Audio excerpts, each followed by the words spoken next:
السلام علیکم دوستانو، هیله من یم چې روغ جوړ او د صحت جامې په تن کړي اوسئ. د پسې نن بیا هم په یو موضوع باندې بحث کوو، هغه دا چې څنګه کولی شو چې خپل فلاش یا ریموویبل ډرایف ډیسک ته د آیکن په ځای تصویر ور اضافه کړو. راځو دغه کار په ډېر ساده دریو فصیحو نقطو کې ترسره کوو. هغه دا چې لومړی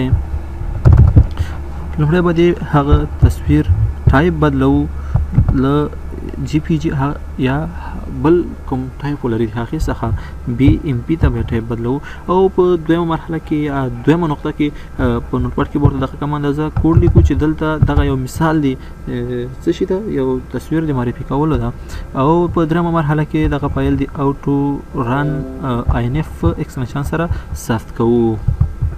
راځو دغه کار لپاره لومړی دغه تصویر پراپرټیز ګورو چې دغه له جی پی جی په ټایپ کې ده.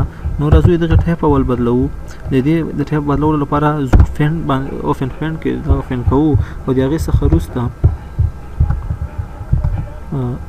سلیکټ دغه تور فاس اضافه ځایونه به دې کټ کړو. دغه سلیکټ کټ کا فایل سیو کا سیواز J_TL په نوم سره. راځو دا څه شي په نامه ثبتوو، BMP 40 BMP په فایل په ایکسټنشن سره ثبت کوو.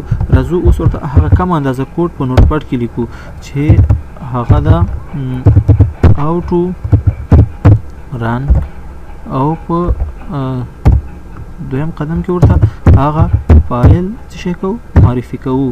J_TL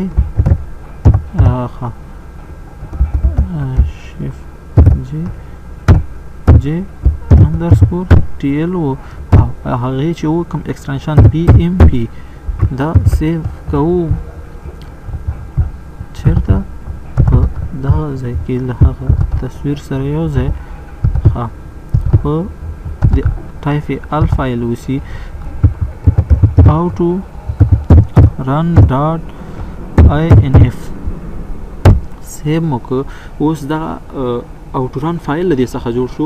دا تصویر یا دغه عمل لمون سره چې یو فایل د آیکن یو ډرایف د آیکن په ځای موږ د تصویر لګو ډېرو ځایو کې موږ سره مرسته کوي، لکه په یو اداره، یو یونیورسټي، سکول او کورس، همدغسې نورو ځایونو کې، تر څو زموږ هغه ډیوایس چې ده د بل چا سره بدل نشي.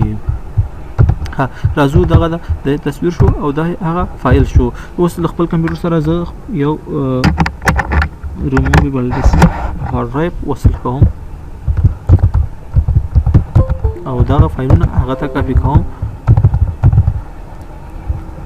راځو دلته له موږ سره دغه ډرایف خالي ده، دې ته دغه فایل او دغه تصویر دواړه کاپي کوو.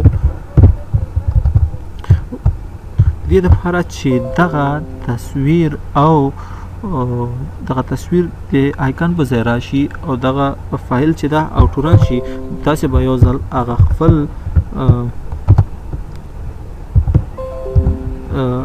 ډیسک ډرایف له کمپیوټر سره یو ځل ډیسک کنیکټ کوئ.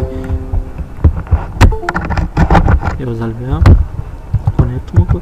اوس ګورو چې دلته د هغه آیکن په ځای له تصویر څخه استفاده شوې ده. دا ده. نو دوستانو، هیله مند یم چې دغه ویډیو مو د خوښې وړ ګرځېدلې اوسي او یو څه ګټوره درته تمامه شوې اوسي. د ژوند په توګه کې ورڅخه استفاده وکړئ. که بیا هم کوم پیشنهاد انتقاد لرئ نو په کومنټ کې پرېښودلی شئ. په لوی او بخښونکي مهربان تعالی هم سپارم. د الله فهم.